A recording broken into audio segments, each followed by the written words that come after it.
It's the My Michelle Live podcast. My Michelle Live. Sports Timeout. The fans, the field, the faith, the fun. Here's Michelle. Michelle with the fellas. Good to have you, my friends. I love this show. Sports Timeout it's like, how could I not do this? The most fun I have in the week, hanging out with my bros and talking sports. It's just awesome. Listeners have come up to me and said, it really is so unique because you have this girl, and she's like the little sister to a bunch of guys, and she's got to hold her own, right? But she doesn't. And they talk sports, and they give each other a bad time, and it is a blast. And I'm glad you. Hey, let's not kid ourselves. You're the big sister. You're running the show here. We have we know what the score is. She's the younger big sister. The younger big sister. Yes. Someone's got to take control of you people. I'm just saying. So I'm glad you all enjoy the show. Thank you for your emails and your encouragement and even your prayers, because this show not only has fun talking sports, but we get to a deeper story, and that is the God story. With us, Garrick Pang. Get ready to get Brent R. Baker. Photographer Brent R. Baker. Del, did we? $2. And we are here ready to take on sports. Guys, it's good to have you. So March Madness is upon us. And before the show, I think we should just get right into this. We're putting the madness in March Madness because, Brent, you were mentioning it's getting ugly out there. Yeah, it's not the kind of madness that we enjoy seeing for this time of year in basketball. It doesn't matter if it's college or pro or high school or men's or women's. It seems like the fights have taken on just like a new level of intensity that I haven't seen before. There's just more of them. There's the SEC tournament that had Kentucky, and I don't remember who the other team was they were playing, but there was an all-out brawl like it's rare to see even in men's sports. And I think there were 8 people ejected, and we're talking like punch-out brawls. There was one in one of the men's conference tournaments this week, where 2 guys met at half court and there was just a sucker punch thrown. I've seen a couple of different high school teams ejected from state tournaments because, like in the qualifying games beforehand, there were brawls that involved fans coming out from the stands out onto the court and throwing haymakers with players, and coaches going into the stands and fighting with fans. And we've talked about the increasing violence that we've seen across all levels of sports in the last couple of years, and it doesn't seem to show any signs of slowing down. What the heck? Really, guys, what's going on that it is at this level? This is a game. I know tempers rage at times. Why is it that I see you, Brent, you have Kraken in your background if you're watching rather than listening? That's your backdrop. But why is it, Del, that we can see in things like hockey, folks throw a few punches, the refs are there, and then they say, okay, it's enough, and then everyone goes their way and everything's all good? Why are we seeing, though, an uptick in other sports of unfettered violence? Because there's no consequence for it. There is zero. If a professional gets it, what's a couple thousand to that person, to him or her? They may set out at one game, so what to them? They don't care anymore. But until there's a consequence and charges filed and prosecutions filed, it's going to continue. And that's a harsh way to look at it. But somebody comes out, if the guy walks up, a sucker punches somebody right at midcourt, charge him, arrest them and charge them. That's what they should do. Yeah. And then it'll start slowly be going away.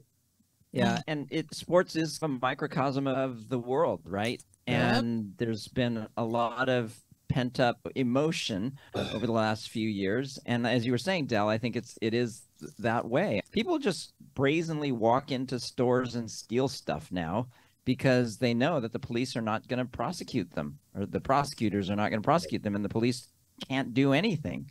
And so if you can get away with it, you just do it. And yeah, that's where we're at. That's where we're at. So, yeah, putting a little of the madness in March Madness, but there are 360 plus teams marching towards the 2023 NCAA tournament. It's going to be at Houston's NRG Stadium for the Final Four. It'll be April 1st and 3rd, and there is a lot going into it this year, and they're getting violent, but this is my favorite time. I don't love basketball. I'm sorry. I know we have fans that really like the game of basketball, and they say, you guys don't talk enough about basketball. I have a hard time. Basketball, it has not been my favorite sport. It's great. It's a great sport. I've followed it. I grew up following the Sonics, which they are no more, but it's gotten so political that I'm just not jazzed by it anymore. But boy, when it comes March, I am all in. Anyone else feel that way? Yeah, I'm in that same boat a little bit. I used to love to cover the NBA when you had players. You didn't have folks trying to get a message out. You could see like right there's Bird, right there's Larry Bird, and guys like that. When they played the game, they played basketball. They weren't activists. So I've been away from the sport the last few years, and I haven't covered a game in probably 10 years. And the same way with college. I'll glance at it here and there, but the Final Four, obviously, you get your munchies, you get your chips, and you sit and watch the ball games. Yeah, and it's fun. It's fun. But the price, did you hear this story about the college basketball player that overdosed? Did you hear this? Illinois forward Matthew Mayer, he missed a couple of days because he OD'd on caffeine, 6 Monster energy drinks, because he was chasing that caffeine euphoria. I noticed that it involved gaming, online gaming. Yeah. So I don't know if it was Fortnite or which one it was, but there is actually a culture where you just keep on going and keep the caffeine going, and you can play, I don't know, 8, 10, 12 guys dying after playing 24 hours straight. And I'm glad it wasn't more serious, but it's funny, but it really isn't, because I think it's an addiction that we don't really talk about a whole lot. This combination of gaming and caffeine that can keep guys online for days without a break. No wonder we're in the mess we're in now. What a world to stay in. And yeah, there's people who wear diapers so they don't even have to get up and they can just game all night. I don't even want to get into it. That's just Hey, that might be a good solution for the first rounds of the NCAA basketball tournament. I don't know. Something else going on in the college world I like a lot. I think it's a lot of fun to watch, and that's the Combine, and it starts today. And that's where, for those of you who aren't familiar with the Combine, college athletes get to compete in mental and physical feats for folks from the NFL. So we get to see what the best and the brightest of the future is going to be, and they get to show off a little bit, and it's fun to watch. Del, have you covered the Combine?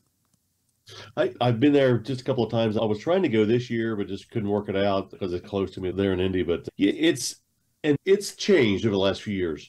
It's becoming more of a made-for-TV production as well, in my opinion. I like that, though. I think it's really entertaining. I mean, come on. Football is entertainment anyway. That's why we just got out of Super Bowl season. It's nothing but entertainment. That's what the whole dang thing is. So why not make the Combine as well? Because it is freaking a blast to watch. It is. It's kind of going to the Indy 500 time trials. There you go. See? Yeah, I think it's not something that I've watched, but what I've noticed, it's always interesting to see the analysis.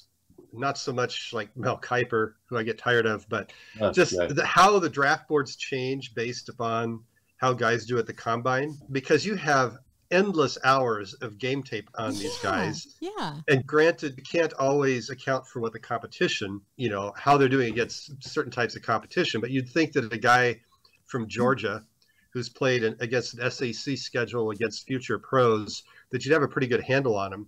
Yeah. And yet, you have things come out of the Combine and you realize, oh, this guy's faster than we thought, or this guy's slower than we thought. There was a kid that my son grew up with that was on no one's draft board at all, and went to the Combine and was like setting records as a wide receiver, speed-wise, and ended up playing 5 years in the NFL because of his Combine performance. So you just never know.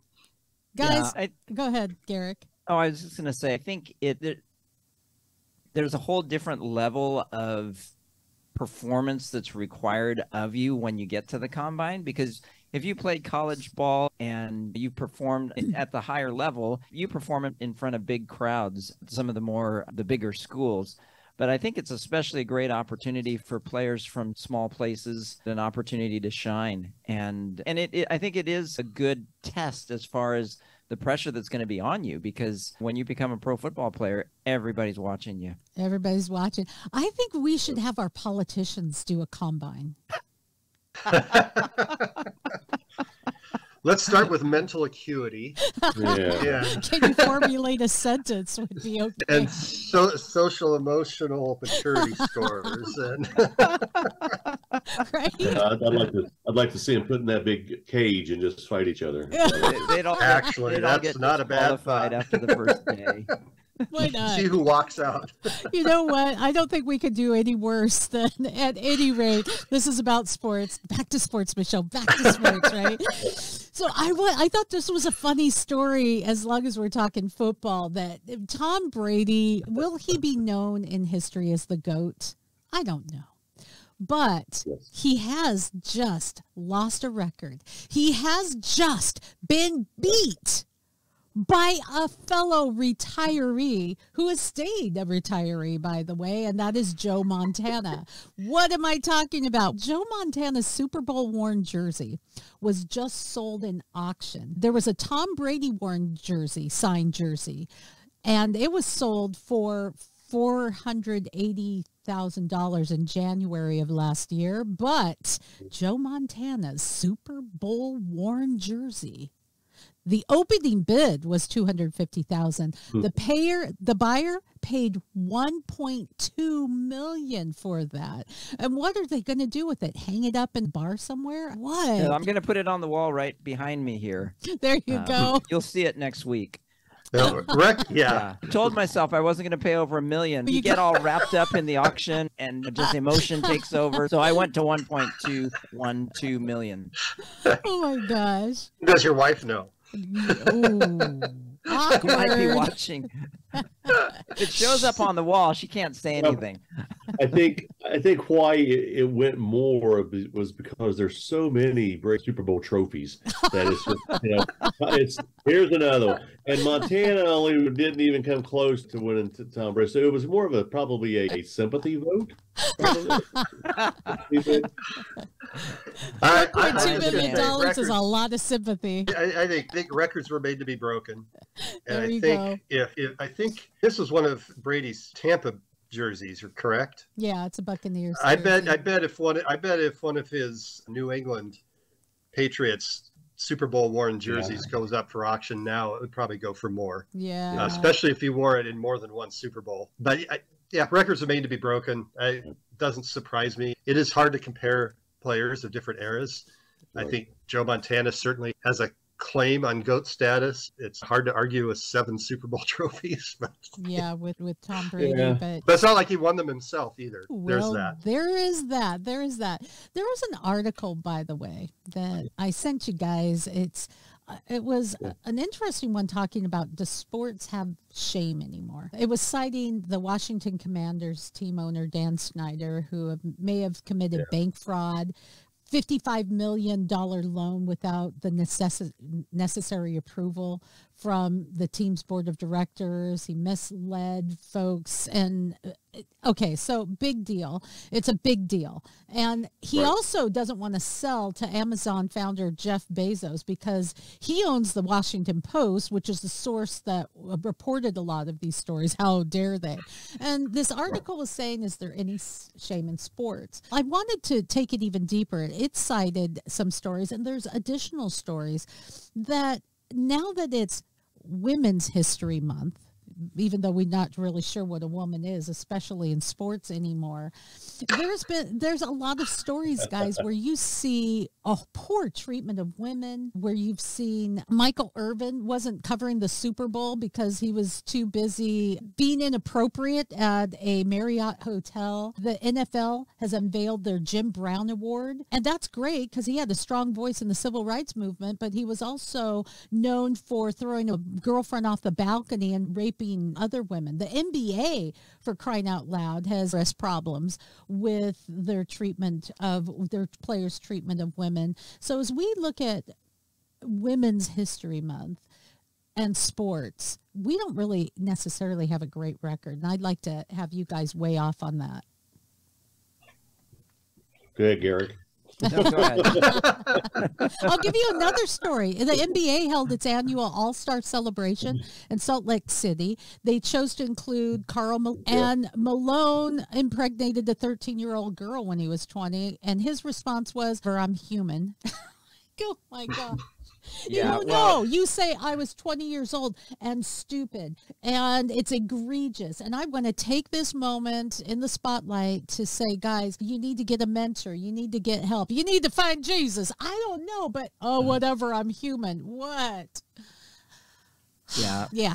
Again, it just goes back to the culture, right? There's all kinds of things going on. People are excusing behaviors for whatever reason. And I actually, as a pastor, I blame the church. Ooh, ouch. This conviction moment brought to you by Pastor Garrick Pang. I'll give you his address. The state of our society is a report card on the church. The church really, I feel, has been asleep. One of my friends who's a pastor, he says, if there's mist in the pulpit, there's fog in the pew. And I just feel like so many pastors, I don't want to turn this into a whole thing about the church, but I just feel like pastors are afraid to offend, and they're afraid, and they have to be careful. And then there's this whole misguided notion of separation of church and state. And when the founding fathers put together the original founding documents for our country, it was never to keep the church out of the state. It was to keep the state out of the affairs of the church. Okay. And so we've lost our sense of morality. There's no longer a moral compass. End of my rant. All right. I'm gonna go off sports for just a moment, because there's a story, and quite a story. I don't know if you heard about this, but it is coming out of Ferguson, and it's a story of a church.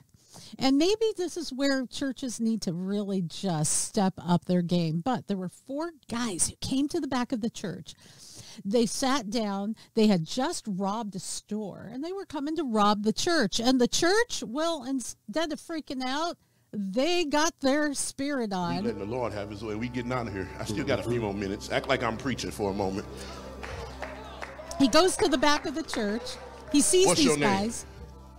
Calls them out. Tell me your name. What are you doing here? Amon. What's your name? Genesis. Kyrie. Say it again for me. Paul. Okay. I just saw the church and decided to come. Talk to me. So the church, I said, praise God that God sent them in here. they just go all Holy Spirit on them. It's like, we're going to pray for these people. We're going to pray for these guys. They came here to do something wrong, but God had a different purpose for you. Church just comes out. They lay hands on them. Hands are raised. People are going crazy praying over. Look at this. This is freaking awesome. This is, yeah, that's something. So I just wanted to say, yeah, there's a report card on the church in our society. Sometimes we get the opportunity to take it up next level. They foiled this robbery. That's pretty cool. Yeah, I think, and there's been, if you've seen some of the news, the revivals that on Asbury University, which is close to me, and that has spilled over up into Cedarville University, which is about an hour from me here in Ohio. And there's been nonstop worship going on by younger kids, and that's very encouraging. But since we're off of sports for a moment, there's also been the enemy comes into play, because we had a friend of ours went down there to Asbury to wait in line for 3.5 to 4 hours to get in.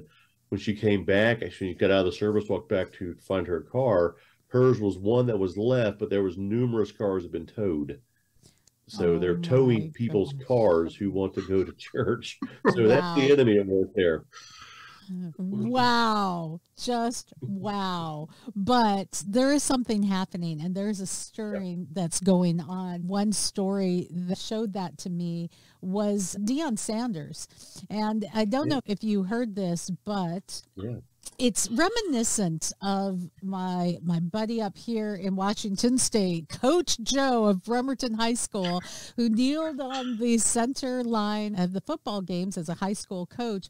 Well, Deion Sanders is refusing to go down like Coach Joe. He says prayers are constitutionally protected, and they're filing a lawsuit with, I believe it's Liberty University, to tell the University of Colorado to back off because I'm praying with my players. But I guess that's the question, is where is that okay, and where should we draw them? We want revival. We want to change things around. Kids are depressed. They're fighting on the courts. You've heard all of the things that we've reported today. We could use a come to Jesus moment, but you mentioned, Garrick, separation of church and state. How do we ride that line in sports? Let's use that as our face-off.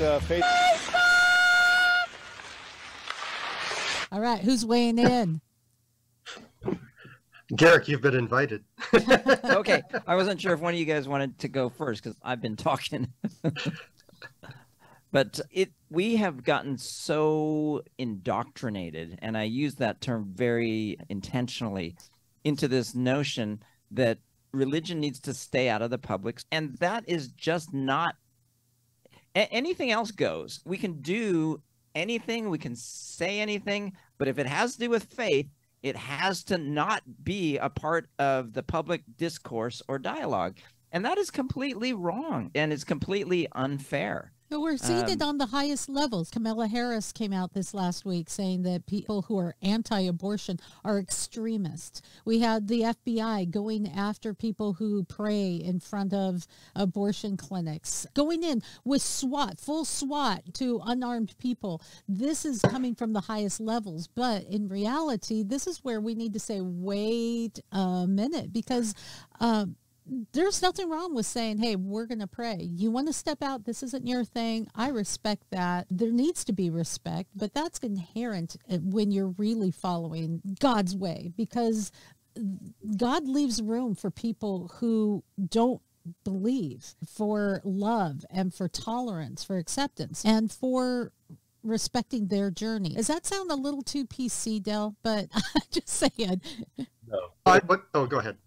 No, I was going to say, no, that doesn't sound too PC, but I don't, and Deion Sanders, he was answering a question. So it wasn't when he said that. So he wasn't just forcing it down everybody's throats. He was asked a question. He answered the question, answered it honestly, and told his beliefs. I think that had he said, hey, we're going to get on our mats and pray 6 times a day, there probably wouldn't have been a big deal about that. But when he brings up God and faith, then that's the media's kryptonite. They hate it. And they just want to jump after anybody who wants to stand up for faith. But I think you're seeing, like I said earlier, you're seeing a resurgence, because several years ago when Tim Tebow kneeled, it was a bad thing. But when DeMar Hamlin goes down on the field dying, everybody kneels. Hey, and that was awesome. I was there. All of a sudden, hey, it's okay to do that. So you're seeing a little shift in that movement, and I think Deion will come out on top on this. Yeah. Go ahead, Brent. And then I think one thing, because we are dealing with a secular society, but I think to play devil's advocate here, if Deion Sanders were a Muslim and he said that they were doing prayers to Allah, how would I respond to this, who's a coach whose faith is different than mine, as opposed to someone whose faith might look more than mine? So I think as long as I don't have a problem with coaches of different faiths offering their prayers, as long as, again, you have the option to participate or not participate, and your position on the team is earned by your performance and not by whether you align with the specific values or faith that your coaches have. Yeah. That's exactly the point that I was going to make, Brent, because I think where it crosses the line and where I do have issue is where there is favoritism or where it's mandatory, and that's not okay. I wouldn't have Well- a problem if I were in a college setting, for example, and I'm playing for my volleyball team and the coach is Muslim. He says, we're going to do a Muslim prayer. You go ahead. I'm going to see anyone else want to pray to my God? Because I'll be right over here, kneeling over here. Sound good? All right, great. I don't have to be offended. You do you. That's great. But just don't stop me from doing what I do in my faith setting.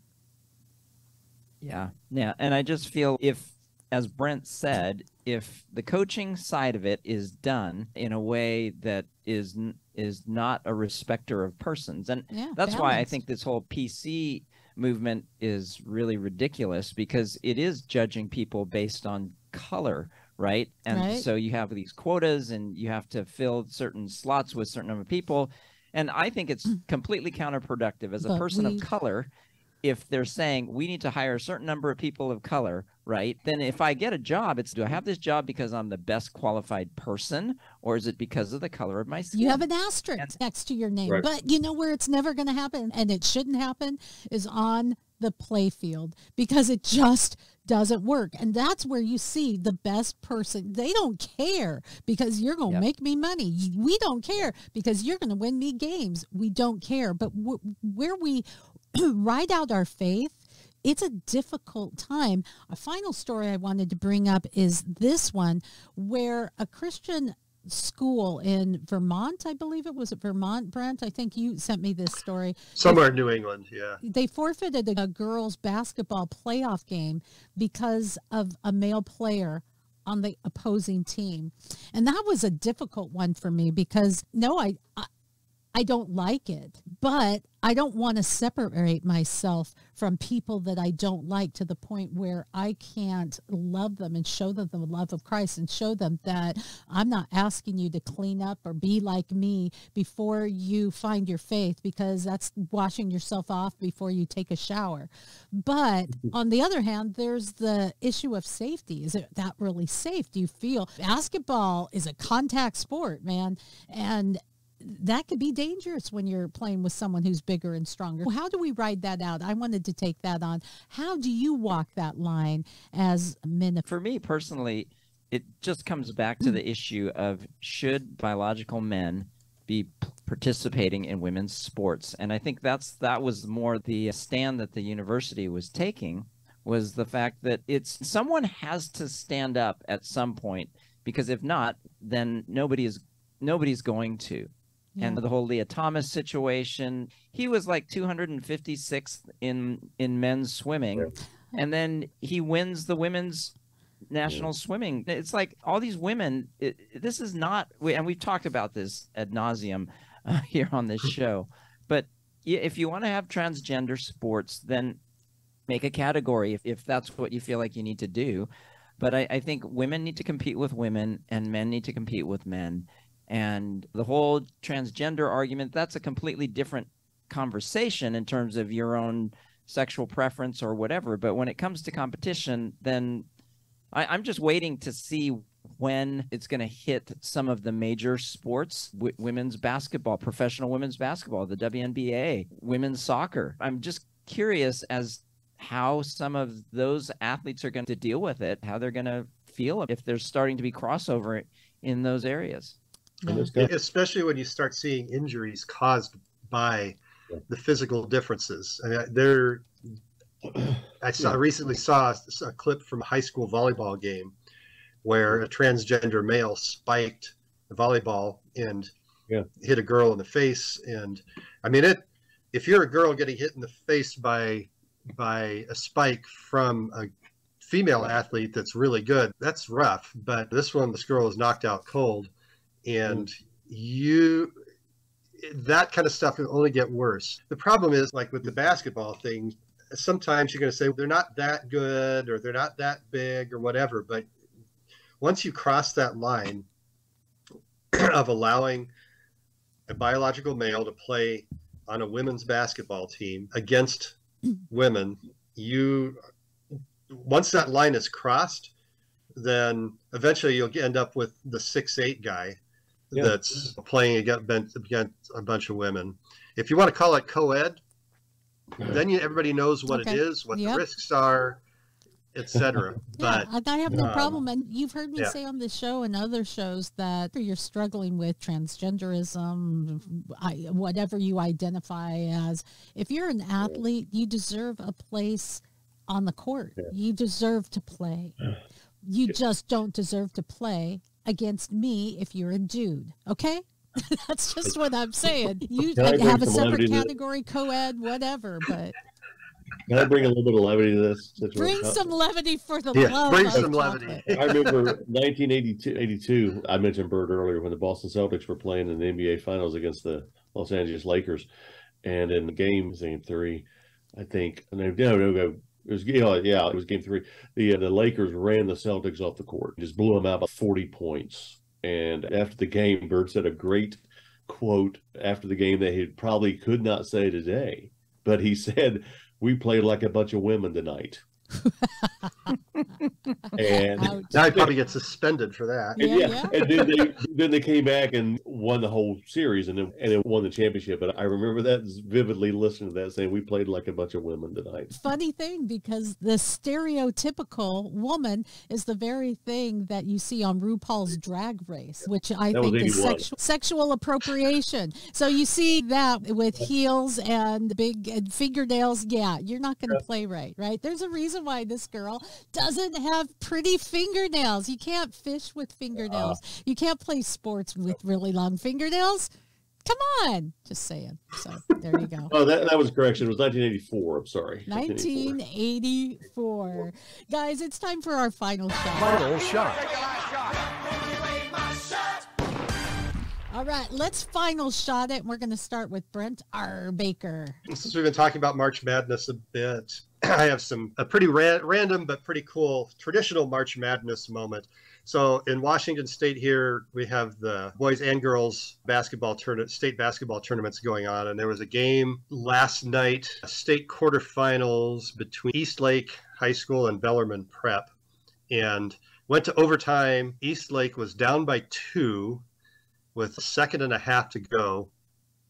And just one of those March Magic moments. They had a second and a half to get the ball up court and launch off a 3-pointer and and won the game. One of those things where whether she got the ball off in time, I don't really know. But when you can pull off, when you're down by 2, you can pull off a full-length court pass and get off a 3-pointer and win the game from 40 feet out. That's what everyone dreams of. And I don't know how they'll finish out the final 2 games, but Eastlake High School girls basketball team, quite a finish. That's something. That is really something. I'm going to just this is just for sports alone, and this is up in Washington State as well. I was really impressed that the track team, 8 of their players did the mile under 4 minutes. Did you hear about this, Brad?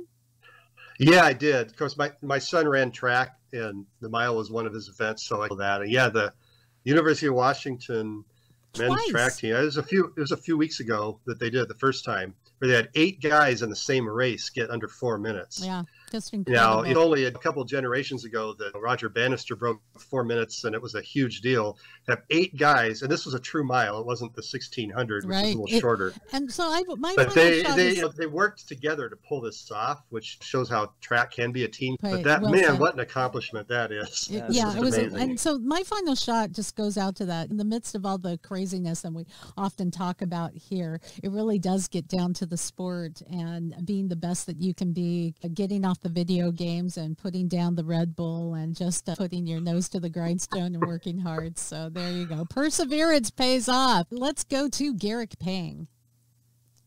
So my final shot today goes to a group of people, actually, that I came back from Las Vegas last night, and I was there for a work conference, and there was a whole bunch of purple and gold in the boarding area, and I found out it was the University of Washington Husky band, because the women's basketball Pac-12 tournament is happening in Vegas right now. Washington State's made it through to the semifinal tonight, but University of Washington got knocked out early. But it was fun because I'm a musician and I was in band in high school. I did jazz in college, but we didn't have a marching band at Seattle Pacific University. But it was fun because here were all these kids, and they were just having a great time. And when the flight took off, they started singing, and it was really fun. And I think marching bands around the country are filled with just a lot of people in high school, or they used to call it the pep band for the basketball games, and we'd play. And anyway, it's a big important part of sports, actually. It is. And many of the pro sports have either a drum conglomerate, or they'll have kind of a marching band, and it really is an awesome part of sports. And I kind of like that. Final shot. Del, bring us home. This is Women's Month, right? I can't do Leah Thomas, so we'll give a shot to, her name's Katrina Cole, or Cole, is that how to pronounce it? I think she was that Nebraska cheerleader that they state championship, and everybody on her team quit before the event, and she went and performed by herself and actually placed, I think, 8th or something like that. So 17-year-old Cole on her grittiness and her gutsy performance. Yeah, all by herself. Everybody else said, yeah, we're not going to do it. Yeah, that is great. I was trying to find the video. I couldn't pull it up during the show, but good for her. Way to go. Stand up and do what you're called to do, no matter what. Though none go with me, I still will follow. I thank you guys for being with me today. I love you guys. You are my brothers. I love this show, and I love y'all. Thank you for being part, like us, share us, and be part of the solution. God is good. Thank you. For more fun, go to mymichellelive.com.